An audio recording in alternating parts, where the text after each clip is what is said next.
Bonjour à toutes et à tous les amis, on se retrouve pour la review de Monday Night Raw du 12 septembre 2022. Donc pour ouvrir le show, on a eu donc une promo de Seth freaking Rollins. Donc Seth freaking Rollins, il nous a fait une petite promo où il nous a parlé de titres, etc. etc. Enfin, c'était plutôt pas mal vu de la part des officiers de la WWE de faire ça, étant donné que Rollins vient de battre Riddle à Clash à 2 cas seuls au Pécal récemment, donc c'est plutôt une bonne idée de faire ce type de promo-là. Donc je pense que ça a été une bonne idée du côté de la WWE de faire un discours comme ça, donc c'est peut-être plutôt pas une mauvaise idée. Donc la WWE a eu une excellente idée, même j'ai envie de vous dire. Mais ça, je vous en parlerai en fin de vidéo, vu que ça a été annoncé pour la semaine suivante, donc je ne peux pas vous en parler.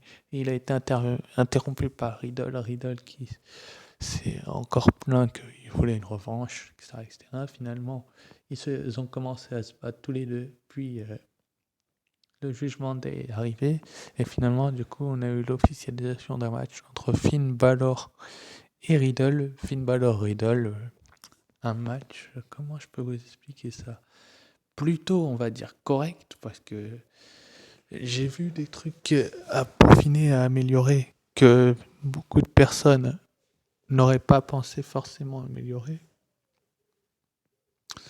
n'auraient pas forcément pensé améliorer, et qui, comment je peux vous expliquer ça, auraient pu faire mal à la WWE, mais c'est plutôt une bonne chose ce qui s'est passé. Suite après, du coup, c'est Balor qui a gagné. Suite à une intervention de Rollins, puis Riddle s'est pris un stomp, bref, etc. On s'en fout un peu. Je vous ai donné mon analyse. Ensuite, après, du coup, on avait appris la semaine dernière que Raquel Rodriguez et Alia remettraient leur titre en jeu contre Io Sky et Dakota Kai, qui étaient donc accompagnés de Bayley.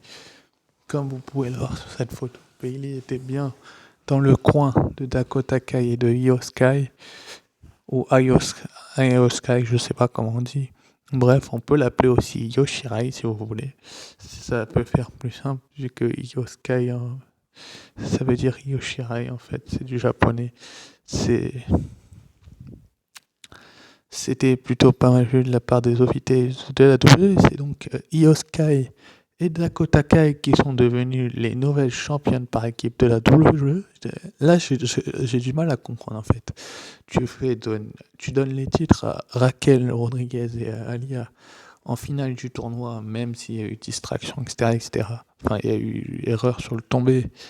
Et puis, tu leur laisses gagner les titres, puis tu les fais gagner leur match. Et puis d'un coup, là, tu les fais reperdre les titres contre Dakota Kai et Io Sky avec un finisher de Dakota Kai sur Alia. Je me demande si Alia était légale en plus, mais ça, c'est une autre histoire. Mais je crois qu'elle était légale, ou c'était Alia qui était légale. Mais après, pourquoi tu as fait gagner le tournoi à Alia et à Raquel Rodriguez si c'était pour donner les titres derrière à Io Sky et à Dakota Kai, enfin 2 semaines après? Ça n'a pas de sens du tout. Enfin, je trouve que ça n'a pas de sens. Après, peut-être que vous n'allez pas être d'accord avec moi, mais moi je trouve que ça n'a pas de sens et que ça peut s'améliorer forcément dans les prochaines semaines, mais tout de même, enfin bref, en tout cas elles sont championnes.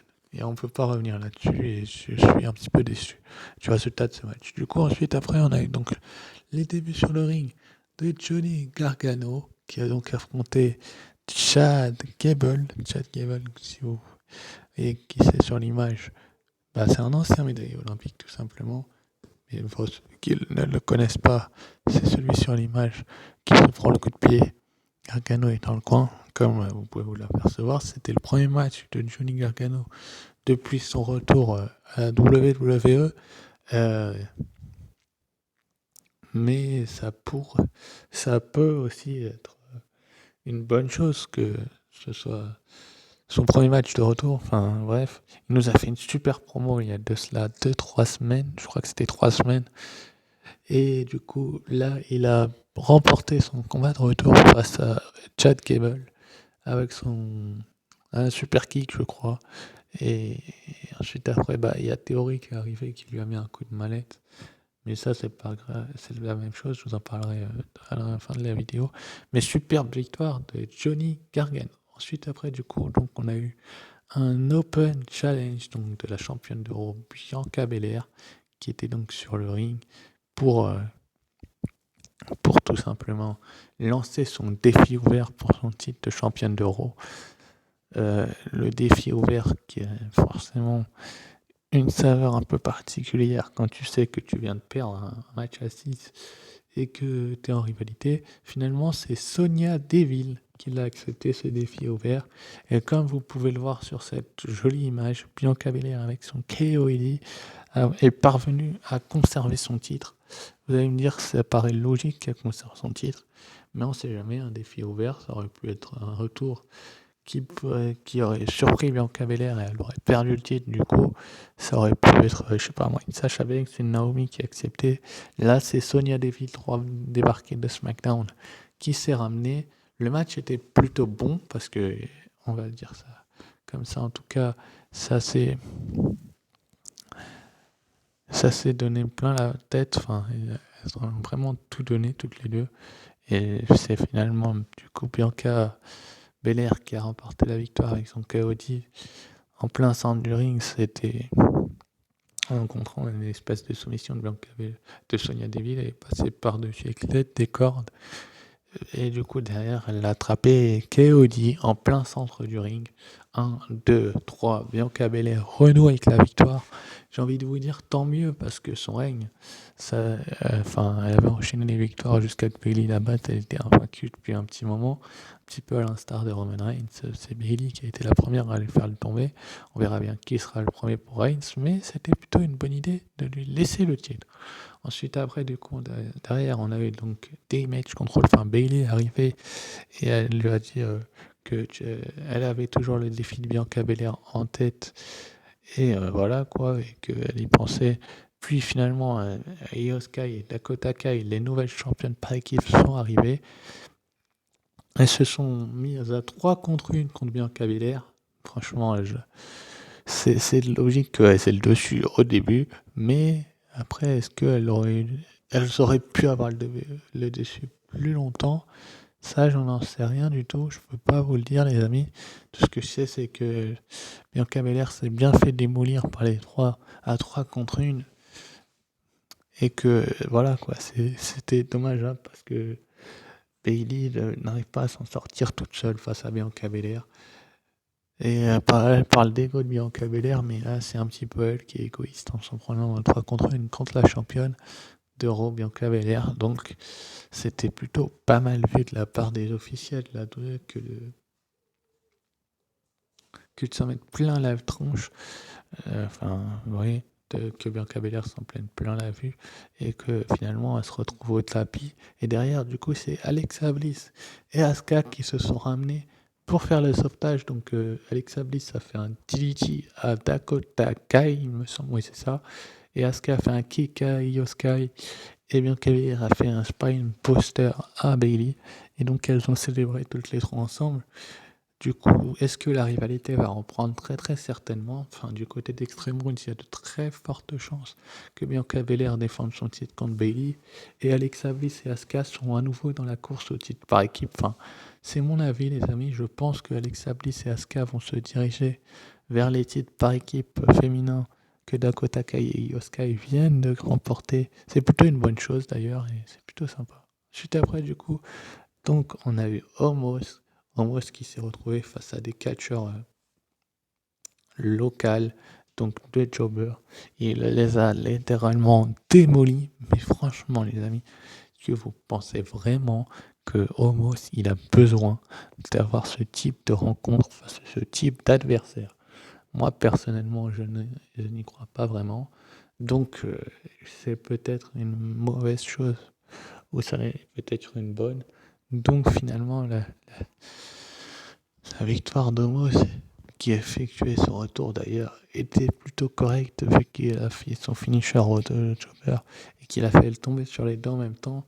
Mais mettez-lui un vrai adversaire, sérieux. Enfin, que ça finisse pas en autre boudin comme avec Verman, où finalement, il n'y a plus de plan pour lui, parce que Homo, c'est vraiment un catcheur que la WWE a besoin de bien utiliser. Et si ils font comme ça, c'est dommage, je trouve, même si c'est une belle victoire. Ensuite, après, une belle victoire, une victoire logique. Ensuite, après, du coup, donc on a eu le Miz qui était en interview de chez lui, comme vous pouvez le constater sur cette image. Il a fait une interview depuis chez lui où il a fait, où il a parlé, où l'intervieweur lui parlait de Dexter Lumis. Puis le Miz a dit, ne cite pas son nom. Le Miz qui a vraiment peur, il est effrayé que Dexter Lumis débarque.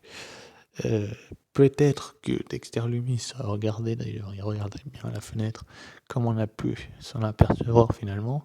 Ensuite, après, le Miz et Maryse, du coup, sont partis en voiture alors que les enfants étaient restés à la maison. Puis, Dexter Lumis en a profité pour rentrer dans la maison et faire un dessin et l'afficher donc à la fenêtre. C'est assez rigolo comme scénario. Ensuite, après, donc, dans le main event, donc, on avait donc le droit à Edge qui s'est retrouvé face à Dominic Mysterio.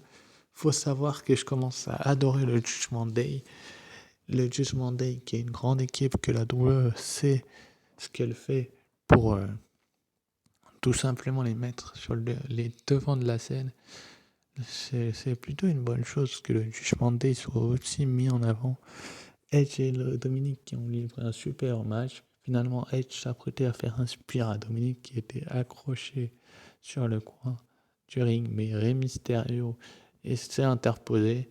Et puis finalement, Judgment Day, du coup, Finn Balor et Damien Priest en ont profité pour débarquer et puis tenter de s'en prendre à Edge, mais Rey Mysterio a sauté sur le dos. Finalement, il a été mis KO par le Judgment Day.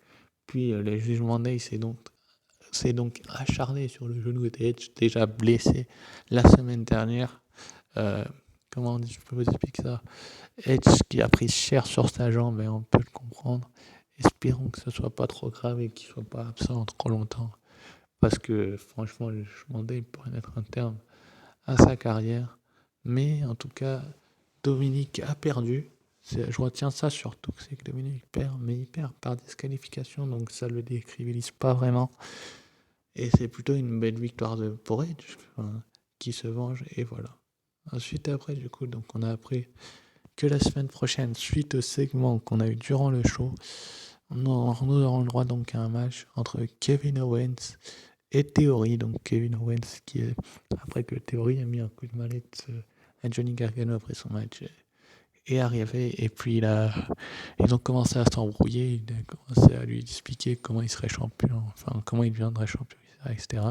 Finalement, ils ont commencé à se battre avant que les officiels les séparent, et on a appris qu'ils s'affrontaient donc la semaine prochaine, pardon. Et du coup, on a eu un segment avant le main event aussi entre Rollins qui parlait de son attaque sur Riddle, et il a dit qu'il était le visage de Raw. Finalement, Bobby Lashley est arrivé et lui a dit « Moi, j'ai un titre, donc c'est moi le visage ». Et donc, du coup, finalement, ça nous a mené à un défi de Rollins à Lashley pour le titre. Ça sera donc la semaine prochaine. Le titre des États-Unis sera remis en jeu entre Bobby Lashley et Seth freaking Rollins. J'ai vraiment hâte d'être à ce match-là, les amis, je vous dis sincèrement, parce que je me dis que Rollins et Lashley sont deux compétiteurs hors pair qui peuvent voler le show. Sur ce, on va se retrouver, je crois, samedi pour la review de SmackDown. Sur ce, je vous dis ciao, bye bye.